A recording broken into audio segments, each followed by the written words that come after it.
सुविधाजनक बनाना है। मानव के अस्तित्व के लिए जल, वायु, मृदा, वनस्पति, जीव जंतु आदि प्रमुख जैविक आधार है।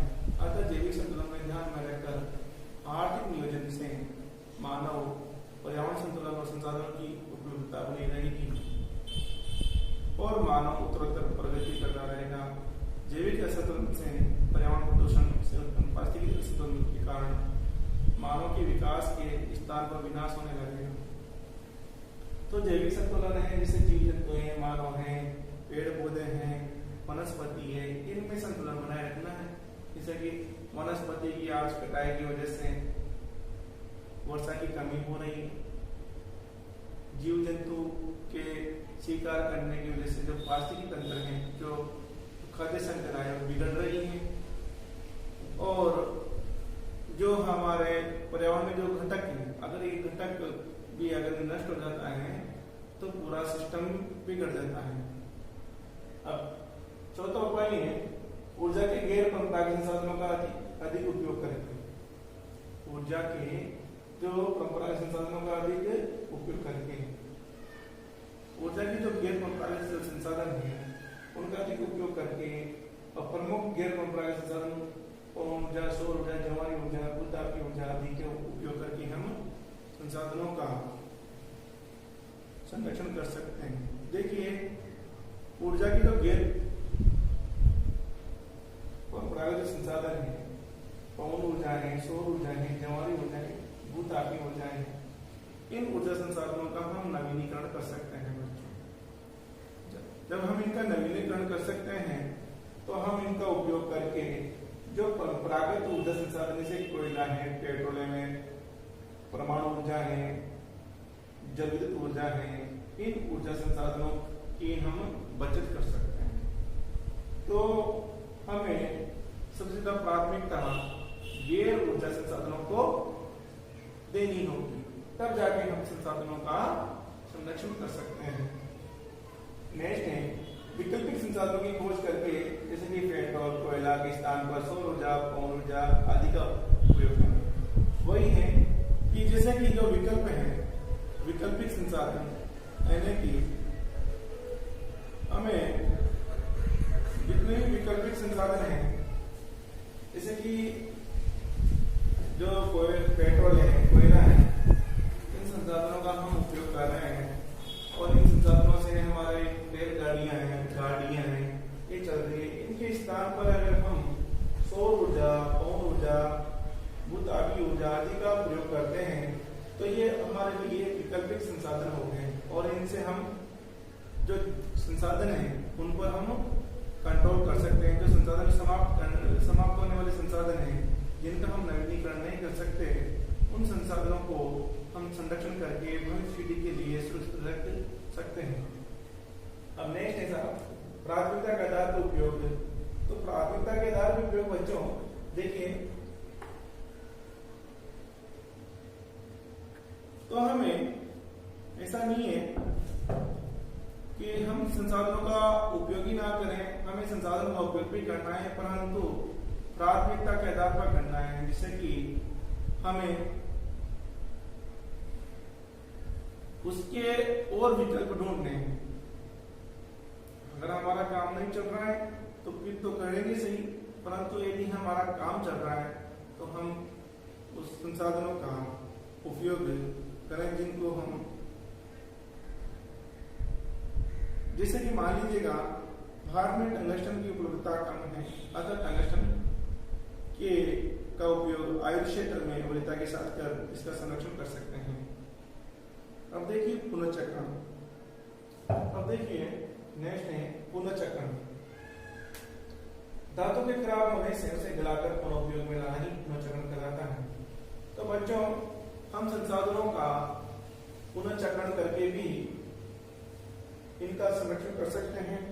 तो कैसे कर सकते हैं साहब? देखिए कुछ धातु जिनको हम गलाकर, जैसे कि सोना है, चांदी है, तांबा है, लोहा है, इनको हम गलाकर इनको हम दोबारा उपयोग में ले सकते हैं। एक पुनर्चक्रण संसाधन ये भी है जल है। जल को हम फिल्टर करके वापस उपयोग में ले सकते हैं। तो कई बार हम इनका उपयोग करके हम संसाधनों को उपयोग में ला सकते हैं। और फिर है जैसे कि मान लीजिएगा लोहा है जो कर्तन होती लोहे की, तांबे की, तो इनको हम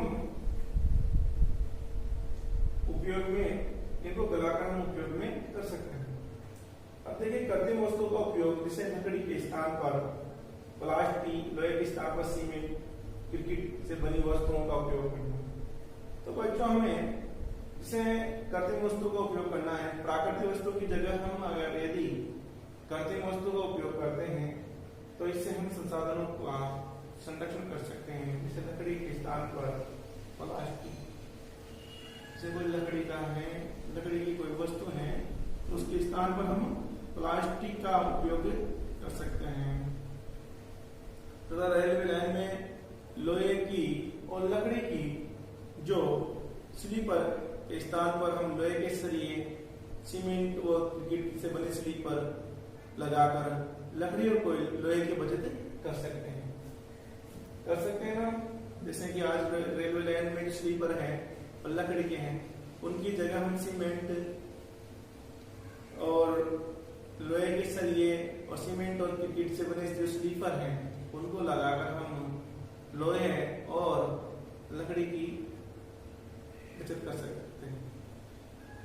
अब नेक्स्ट है उन्नत और दक्ष तकनीक का उपयोग करके संसाधनों के अधिकतम भाग का उपयोग करना।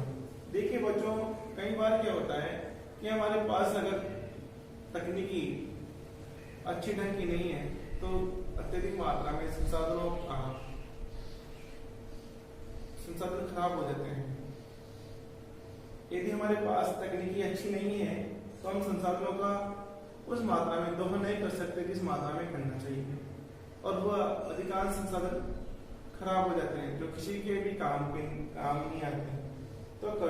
तो उन्नत और दक्ष तकनीक का उपयोग करके संसाधनों का अधिकतम भाग का उपयोग करना।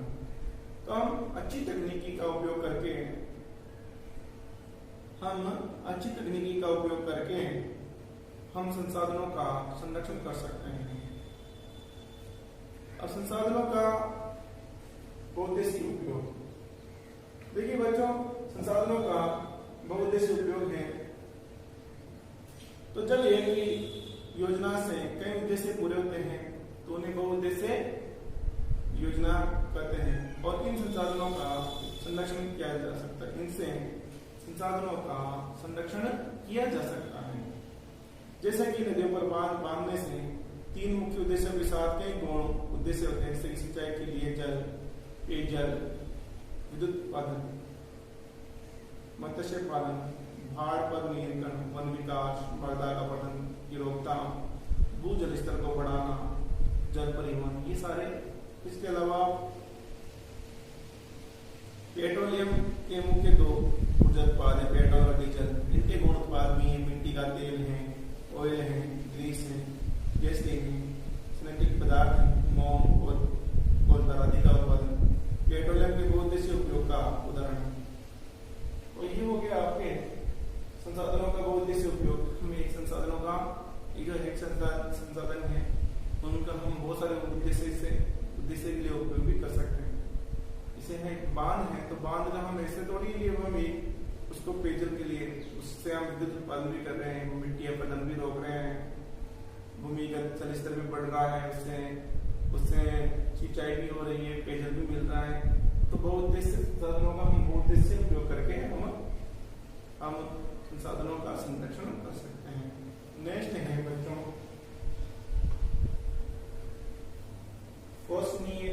सतत पोषणीय विकास। अब सतत पोषणीय विकास की जो बात चली है, तो बच्चों सतत पोषणीय विकास एजेंडा 21 में इसकी अवधारणा आई। एजेंडा 21 जो पर्यावरण संरक्षण के लिए सम्मेलन हुआ, तो उसमें ये धारणा विकसित हुई कि सतत पोषणीय विकास। सतत पोषणीय विकास मोटे तौर पर हम कह सकते हैं कि ऐसा विकास जिससे कि पर्यावरण को नुकसान पहुंचाए बिना विकास करना। नुकसान पहुंचाए बिना विकास करना ही सतत पोषणीय विकास है। यदि हम पर्यावरण को नुकसान पहुंचाकर विकास करते हैं तो वो सतत पोषणीय विकास नहीं। विकास तो करो परंतु कैसा? पर्यावरण को नुकसान पहुंचाए बिना, यानी कि आप पर्यावरण को ना मात्र का नुकसान पहुंचा रहे हो और विकास कर रहे हो।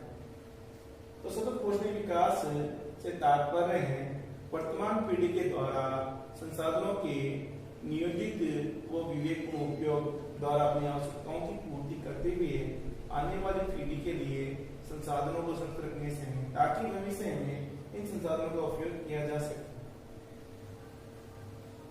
तो हम देखेंगे सतत पोषणीय विकास से तात्पर्य है कि वर्तमान पीढ़ी के द्वारा संसाधनों के नियोजित, यानी कि वर्तमान पीढ़ी के नाम और हम वर्तमान पीढ़ी के द्वारा संसाधनों का नियोजित पूर्ण विवेकपूर्ण उपयोग के द्वारा अपनी आवश्यकताओं की पूर्ति करते हुए आने वाली पीढ़ी के लिए संसाधनों को सुरक्षित रखने से, ताकि भविष्य में इन संसाधनों का उपयोग किया जा सके। अब बच्चों ये तो है सतत पोषणीय विकास। अब हम देखेंगे कि सतत विकास की इस प्रक्रिया में मानव की वर्तमान आवश्यकताओं की पूर्ति के साथ भविष्य पीढ़ी की आवश्यकताओं की पूर्ति को ध्यान में रखते हुए संसाधनों का उपयोग किया जा सकता है, जिससे कि संसाधन मितव्ययितापूर्ण और हम आगे पीढ़ी के लिए सुरक्षित कर सकें। सतत पोषणीय विकास के उदाहरण का प्रतिपादन सर्वप्रथम ब्रुंडलैंड आयोग, ब्रुंडलैंड नॉर्वे की प्रधानमंत्री थी, ने अपनी रिपोर्ट हमारा साझा भविष्य, आवर कॉमन फ्यूचर, हमारा साझा भविष्य में 1983 में किया। तो हम देखेंगे सतत पोषणीय विकास की अवधारणा का प्रतिपादन है सर्वप्रथम ब्रुंडलैंड आयोग, यानी ब्रुंडलैंड नॉर्वे की प्रधानमंत्री थी, उन्होंने अपनी रिपोर्ट दी हमारा साझा भविष्य को 1983 प्रकाशित हुई। तो उन्होंने इसकी अवधारणा प्रस्तुत की। विकास से तात्पर्य है कि कृषि, उद्योग, शिक्षा, चिकित्सा, परिवहन, सूचना प्रौद्योगिकी का प्रत्येक व्यक्ति तक पहुंच। विकास से तात्पर्य है भाई बच्चों, अगर विकास क्या है?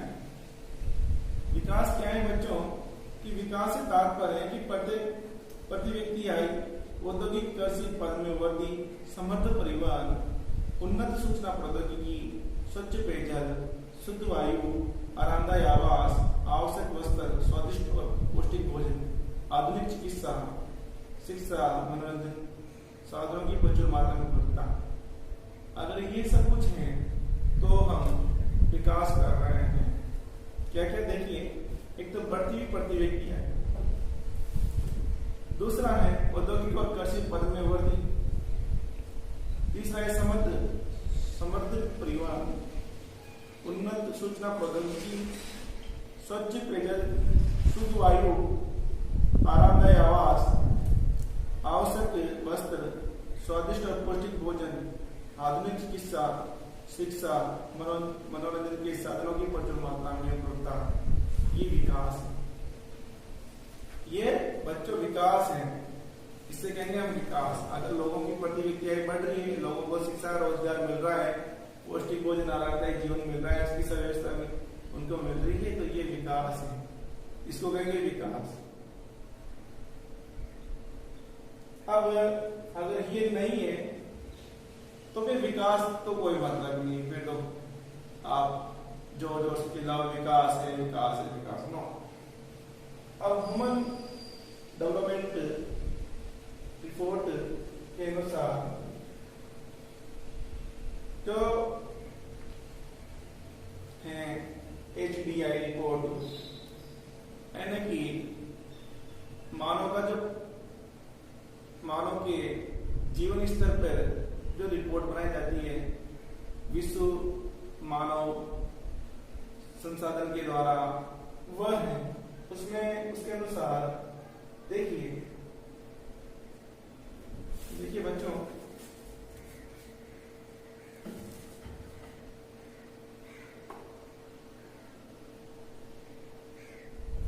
तो देखिए बच्चों, इसमें